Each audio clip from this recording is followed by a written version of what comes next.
Campus em Bauru forma a primeira equipe feminina de futebol de campo. A primeira disputa delas será no Inter, a competição esportiva que reúne alunos de várias unidades da Unesp e que neste ano inclui a modalidade na grade de jogos. É sexta-feira, então a gente traz para você uma análise do cenário musical brasileiro e dicas que você já pode ouvir no fim de semana. A edição deste 2 de agosto começa agora.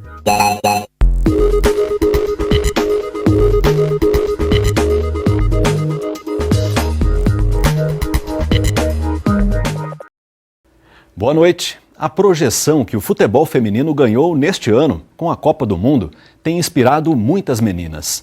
Algumas delas aqui na Unesp, em Bauru, que montaram recentemente uma equipe da modalidade. O foco é a disputa no Inter, a competição esportiva que reúne todas as unidades da Unesp. E pela primeira vez, neste ano, vai ter jogos de futebol feminino de campo. Aos poucos, elas vão chegando. Vestem o meião, calçam as chuteiras e vão para o campo. Ali, enquanto tocam a bola, conversam e se divertem. O número de meninas ainda é pequeno, é verdade, mas isso não tira o ânimo dessas pioneiras. São elas as responsáveis por formar o primeiro time de futebol feminino de campo da Unesp em Bauru. A iniciativa partiu da Atlética. As conversas vinham sendo feitas desde o ano passado e os treinos começaram em março deste ano. Essa discussão sobre o treino de futebol feminino já acontece faz um tempo, justamente pelo fato da modalidade ser a única que não era englobada os dois gêneros. Então todas as nossas outras têm tanto masculino quanto feminino. Então a gente se perguntava, por que só o futebol de campo não? Então ano passado a gente já estava conversando, tentando viabilizar com que isso acontecesse. Aí esse ano, junto com a minha diretoria, a gente sentou e falou, vamos fazer acontecer. E aí a gente já foi atrás do técnico, do Renan, que ele é ótimo, e conseguimos um horário, chamamos as meninas de todas as modalidades femininas que treinam, e aí deu certo. O Renan é estudante do 4º ano de Educação Física. Mais do que treinar as meninas, ele enxerga na função uma oportunidade de lutar contra o machismo que ainda existe dentro da modalidade. Eu quis abraçar essa causa, porque eu venho estudando um pouquinho futebol feminino já depois que eu entrei na Unesp. Por ser futebol já é uma paixão nacional e é a minha paixão também. Eu fui um atleta, já joguei em algumas bases de alguns clubes. E depois de entrar na faculdade eu vi que o cenário futebol feminino no Brasil ele é muito mal visto, assim. É muito machismo dentro do futebol, muita discriminação, muito preconceito. Então eu vi aí uma forma de trabalhar e tentar conscientizar as outras pessoas que as mulheres também podem jogar e praticar da mesma forma e ter os mesmos direitos, né? Emanuele foi uma das primeiras alunas a aceitar o desafio de compor o time. Atleta de basquete e handebol em competições universitárias, agora pratica na Unesp a modalidade que a apaixona desde pequena. Eu venho de uma escola que o único esporte que era praticado na educação física era sempre futsal. Então eu era a única menina que participava, porque as demais meninas ficavam no banco. Então era bem triste assim ver esse lado, o quanto machista que tem esse esporte dentro da escola e dentro da nossa sociedade. Então aqui na Unesp eu conheci o futebol de campo feminino esse ano, recebi o convite e estou aqui treinando. Por enquanto, os treinos são realizados apenas uma vez na semana. A dificuldade tem sido mesmo reunir um número de praticantes suficiente para montar um time completo e disputar campeonatos. Mas a situação deve mudar no segundo semestre. Isso porque em novembro, o futebol feminino de campo vai, pela primeira vez, ser disputado como modalidade opcional no Inter, os jogos universitários que reúnem todas as unidades da Unesp. Foi uma pauta levantada pela Comissão Sociocultural, que é uma comissão responsável realmente de um cunho social, fica ali atenta às coisas para ser iguais em gêneros, racismo, LGBTfobia, todas essas partes de cunho social realmente. Foi uma pauta levantada na reunião que foi agora em maio, e eles levantaram, aí a gente discute como as atléticas discutem, levantam pontos, e Bauru realmente defendeu, já era uma causa que a gente estava defendendo, queria implementar há um tempo para ser igual. E a gente defendeu, a gente queria realmente que valesse como obrigatória. Achamos aí uma para valer como opcional, que já é um passo super grande, super válido dentro do Inter, em 20 anos aí de história. Acho que realmente é um passo gigantesco para a luta das mulheres. Essa novidade vai ser inclusive usada para divulgar o futebol feminino no campus em Bauru e atrair mais atletas. A gente está com um plano legal de marketing de falar, vai ser uma modalidade opcional e nós do Atlético Unesp Bauru queremos participar e para isso a gente meio que precisa das meninas treinando.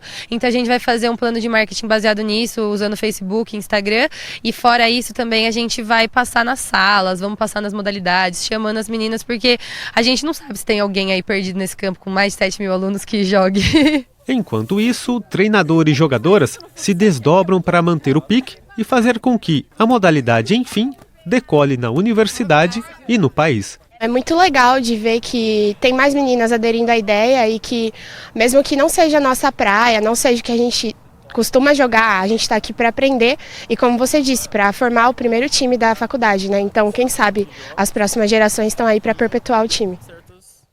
E agora a gente fala de música popular brasileira.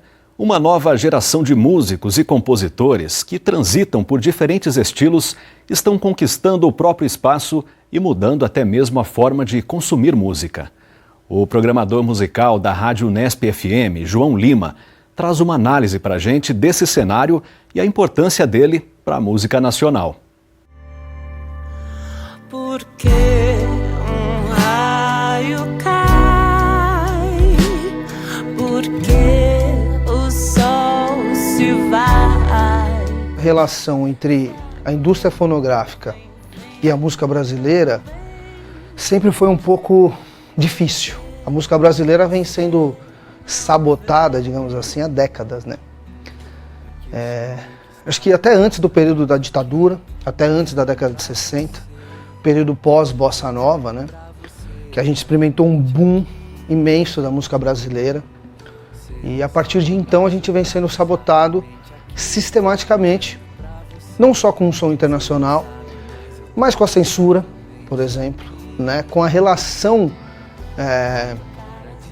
espúria, escusa que há entre a indústria fonográfica e o rádio, por exemplo, e a mídia, que a gente fala em jabá há 10 anos atrás, mas o jabá sempre existiu. Então, assim, é um pouco complicado só caracterizar a presença da MPB na vida das pessoas há décadas, há, sei lá, 5 décadas, há 50 anos pelo menos.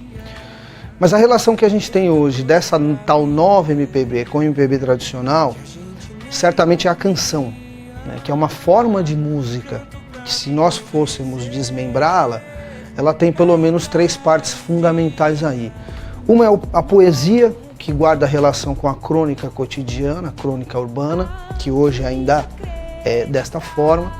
A gente tem uma melodia riquíssima, muito vasta, porque a nossa oralidade é muito vasta, muito musical. Naturalmente a gente gera melodias muito lindas. E a terceira parte seria uma harmonia que emoldura essa melodia, uma harmonia que sempre está a serviço dessa melodia. Tem muito conhecimento musical aqui. Colocaria uma outra questão, uma outra porção da canção, que é a questão rítmica, que bebe na cultura popular, que também é riquíssima. Todo amor é maior no céu, no mar arrepia. Talvez uma herança tropicalista, talvez a figura do Caetano, do Tom Zé, Gil, Gal, termina unindo todas essas pessoas até hoje, porque não há limites, né? A MPB é uma fronteira muito fluida musicalmente. Então ela bebe hoje da música eletrônica muito, mas bebe muito da cultura afro-brasileira demais, tem muito batuque, né? E também bebe do que há de mais sofisticado no que diz respeito a timbragens, por exemplo, né? Timbragens do R&B, da música negra americana atual, que o hip hop brasileiro bebe muito também. Então acho que a característica que une também essa questão fronteiriça e que não há limites, pode beber de qualquer lugar, e isso é muito tropicalista. No dia em que eu me tornei invisível, passei um café preto ao teu lado, fumei desajustado um cigarro. A gente tem vários artistas, eu vou citar alguns aqui que eu gosto muito. A Cel, por exemplo, o Criolo, a Tulipa Ruiz, o Genesi, Aláfia, Xênia França, Luciano Oliveira, Dani Black. Mas como um dom que eu não sei usar, feito uma teia, me pegou e então eu descobri.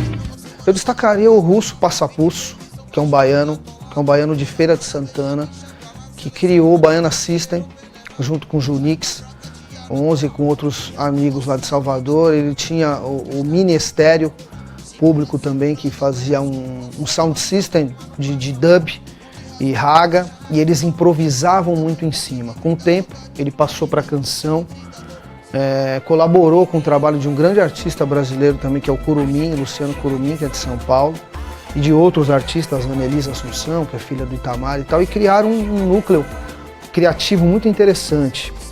E hoje o Baiana está num nível assim de show realmente internacional, um show dançante, cheio de crítica social, com muito conteúdo musical, inclusive, improvisação. Então acho que o que há talvez de mais completo no showbiz assim, brasileiro, que emerge da MPB, por que não dizer.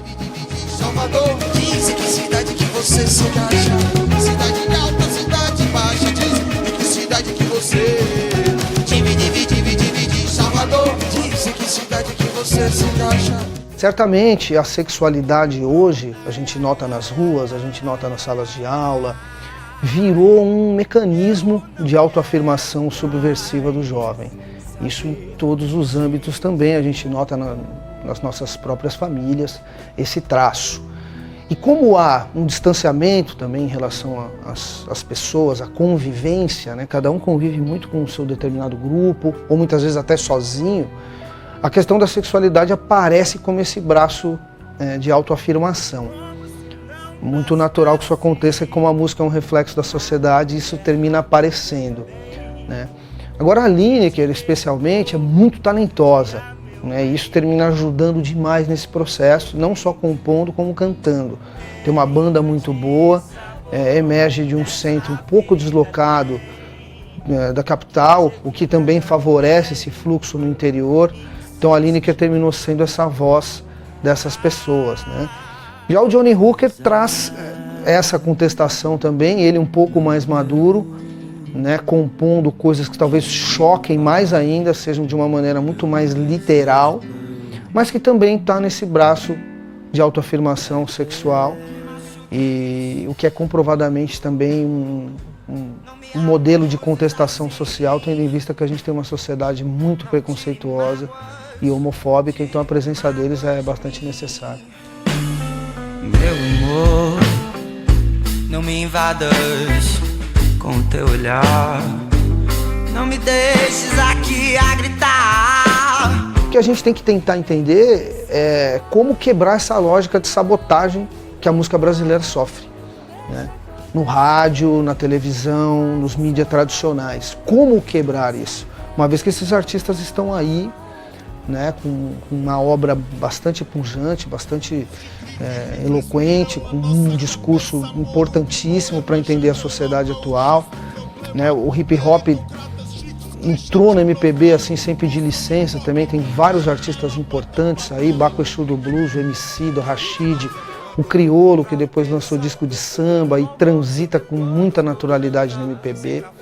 Trata-se de um terreno realmente híbrido, que bebe em diversas fontes, e certamente é a nossa voz, né? Então não tem como acabar. Feminina, feminina, feminina, feminina, feminina, feminina, feminina. Muito bom, não é? Já dá para ouvir muita coisa agora no fim de semana.